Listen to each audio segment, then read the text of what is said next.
आप सबको जय मसीह की। Bible stories Hindi YouTube channel में आप सबका स्वागत है।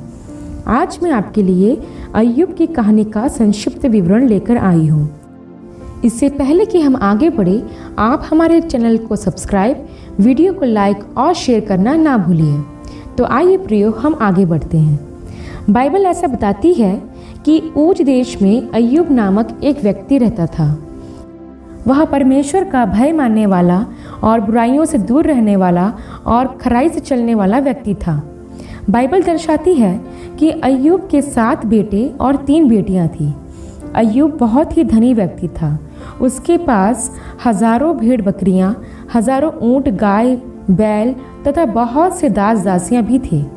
अय्यूब एक धनी व्यक्ति के साथ साथ एक धर्मी व्यक्ति भी था और उसके बच्चे भी उसका बहुत सम्मान करते थे। आगे हम देखते हैं प्रियो कि एक दिन यहोवा के पुत्र यहोवा के सामने उपस्थित हुए और उनके बीच शैतान भी आया। तब यहोवा ने शैतान से पूछा कि तू कहाँ से आता है? तब शैतान ने उत्तर दिया कि वे पृथ्वी पर इधर उधर घूमते डोलते फिरते हुए आता है। तब यहोवा ने शैतान से पूछा कि क्या तूने मेरे दास अय्यूब पर ध्यान किया है?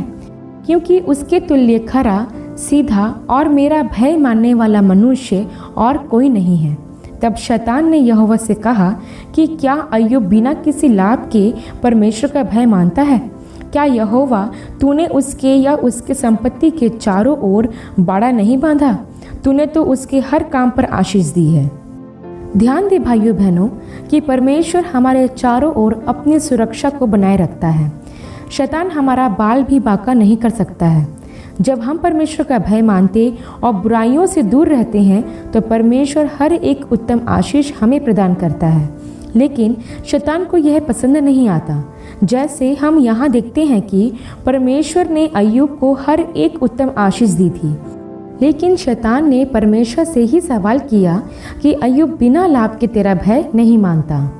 फिर शैतान यहोवा से यह कहता है कि तू अपना हाथ बढ़ाकर जो कुछ उसका है उसे छू, अर्थात उससे छीन ले। तब देख, वह तेरी निंदा तेरे मुंह पर करेगा। उसके कहने का मतलब यह था कि जब परमेश्वर मनुष्य को सब कुछ प्रदान करता रहता है तब तक ही मनुष्य परमेश्वर का नाम आदर से लेता है, परंतु जब सब कुछ परमेश्वर मनुष्यों से छीन लेता है तो मनुष्य परमेश्वर को कोसने लग जाता है। ऐसा ही शैतान ने अय्यूब के विषय में यहोवा से कहा।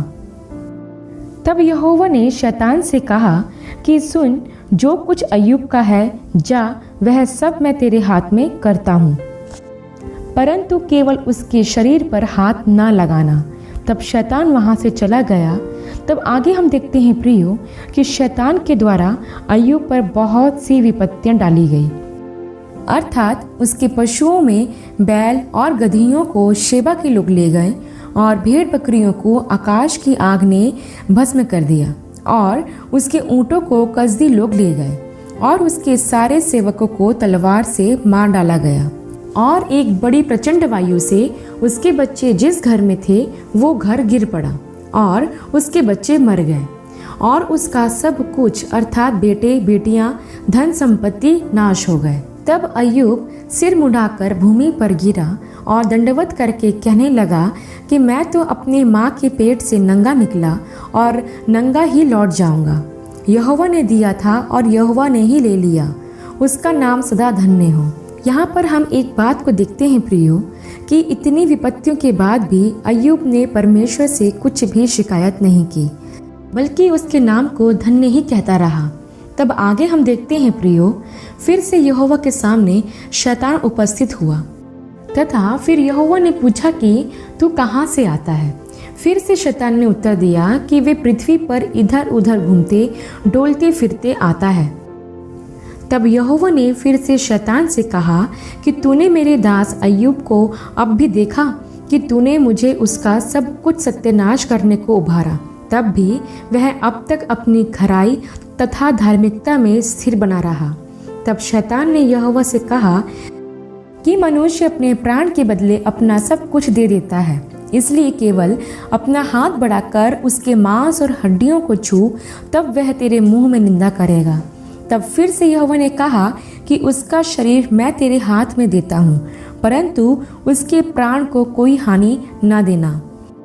यहाँ एक सीखने की बात है कि परमेश्वर की इजाज़त के बिना शैतान हमारे प्राण की कुछ हानि नहीं कर सकता। फिर आगे हम देखते हैं कि शैतान ने अय्यूब को सिर से लेकर पांव तक बड़े बड़े फोड़े कर दिए। तब अय्यूब को शारीरिक पीड़ा सहनी पड़ी। तब वहाँ अय्यूब की पत्नी आई और उससे कहने लगी कि अब भी आप परमेश्वर में खराई से चलते रहेंगे, अब तो परमेश्वर की निंदा करो। तब अय्यूब ने अपनी पत्नी से कहा, तू एक मूढ़ स्त्री है जो ऐसा कहती है। उसने कहा कि जब हम परमेश्वर के हाथों से सुख लेते हैं तो क्या दुख ना लें। इन सब बातों के पश्चात भी अय्यूब के मुख से यहोवा के लिए निंदा नहीं निकली। फिर आगे हम देखते हैं प्रियो, अय्यूब की इस पीड़ा को सुनकर अय्यूब के मित्र उससे मिलने को आए। उसके मित्रों का नाम था एलीपज, बिल्दद और सोपर। जब उन्होंने अय्यूब की दशा देखी तो वह उसके साथ विलाप करने को भूमि पर बैठे तथा उन्होंने अय्यूब पर कुछ सवाल उठाए। एलीपज ने अय्यूब की वफादारी तथा ईमानदारी पर सवाल उठाए।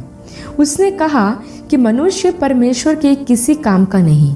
उसने कहा, तू परमेश्वर के साथ वफादार नहीं होगा।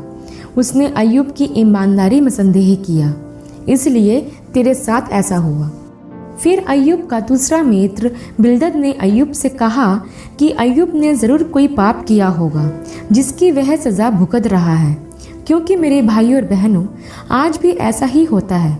अगर कोई मनुष्य किसी बीमारियों या तकलीफ़ों से गुजरता है तो हमें ऐसा ही लगता है कि ज़रूर उसने कुछ पाप किया होगा, इसलिए ये बीमारी या परेशानी इसके जीवन में आई होगी। फिर अय्यूब का तीसरा मित्र सोपर ने भी कहा कि अय्यूब ज़रूर बुराई से चल रहा होगा, इसलिए इस पर ऐसी विपत्ति आई। इस प्रकार अय्यूब के मित्रों ने अय्यूब पर इल्ज़ाम लगाए तथा उसे ही दोषी कहा, जिससे अय्यूब को बहुत दुख हुआ। तथा इन सब बातों को सुनने के पश्चात अय्यूब अपने मित्रों के सामने अपनी सफाई देने लगा कि वह बुरा मनुष्य नहीं है, वह तो सदा यहोवा का भय मानकर चलता रहा। और ऐसा बताते बताते अय्यूब के मुख से परमेश्वर के लिए कुछ शिकायतें भी निकली। तब आगे हम देखते हैं प्रियो कि यहोवा ने आंधी के द्वारा अय्यूब से बातें की तथा उसे उत्तर दिए उसके शिकायतों व सवालों का। यहोवा ने सृष्टि की स्थापना तथा उस पर चल रहे जीवन की कुछ बातें उसे बताई, जैसे पृथ्वी बिना किसी सहारे के टिकी है। यहोवा ने कहा, जब मैंने पृथ्वी की नींव डाली तब तू कहाँ था? उसी प्रकार यहोवा ने समुद्र, आकाश, बादल, संपूर्ण सृष्टि के उदाहरण दे देकर अय्यूब को समझाया। इन सब बातों को जानने के लिए आप अय्यूब के पुस्तक के 38 अध्याय से 41 अध्याय तक पढ़ सकते हैं। तब आगे हम देखते हैं प्रियो, यह सब कुछ सुनकर समझकर जो यहोवा ने कहा था, अय्यूब ने पश्चाताप किया और कहा, जिस सुसमाचार को मैंने सुना था आज उसे मैंने देख लिया। किस प्रकार सृष्टि का कर्ता और रचने वाला तू ही है। आगे हम देखते हैं प्रियो, यहोवा का क्रोध अय्यूब के मित्रों के ऊपर भड़का, क्योंकि उन्होंने अय्यूब के लिए गलत धारणाएं की और उसे भरमाया भी। तथा यहोवा ने उन्हें बलि कर पश्चाताप करने को कहा। और यहोवा ने उसके मित्रों से कहा कि जब अय्यूब तुम्हारे लिए प्रार्थना बलि करेगा तभी मैं उसे ग्रहण करूंगा, मतलब उनकी पश्चातापी प्रार्थना को। यह परमेश्वर का कार्य है भाई बहनों, कि जो लोग अय्यूब की निंदा कर रहे थे, उस पर दोष लगा रहे थे, वही उससे प्रार्थना करवाने पहुंच गए। ऐसा ही हमारे जीवनों में भी होता है।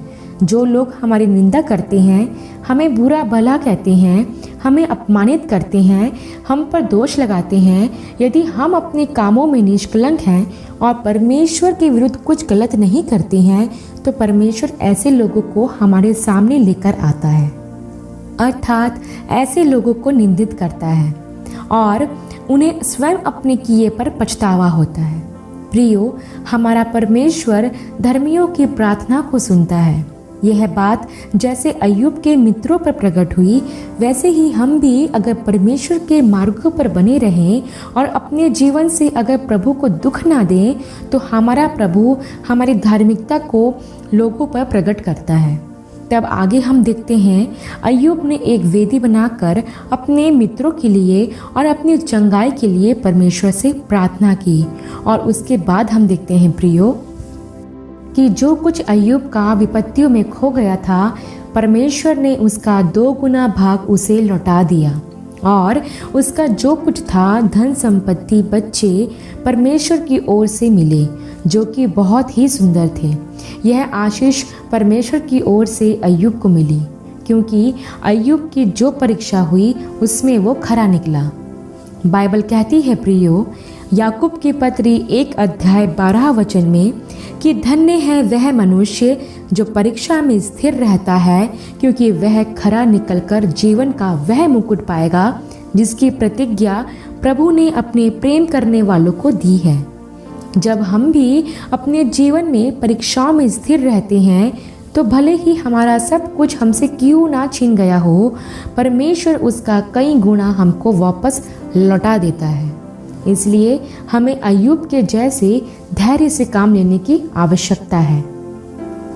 आशा करती हूँ प्रियो कि अय्यूब का जीवन आप लोगों के लिए प्रेरणादायक रहा होगा और आप लोग इस कहानी के द्वारा आशीष पाए होंगे। अब हम आपसे विदा लेते हैं। एक नई कहानी के साथ अगली वीडियो में आपसे फिर मुलाकात होगी। तब तक के लिए आप सबको जय मसीह की।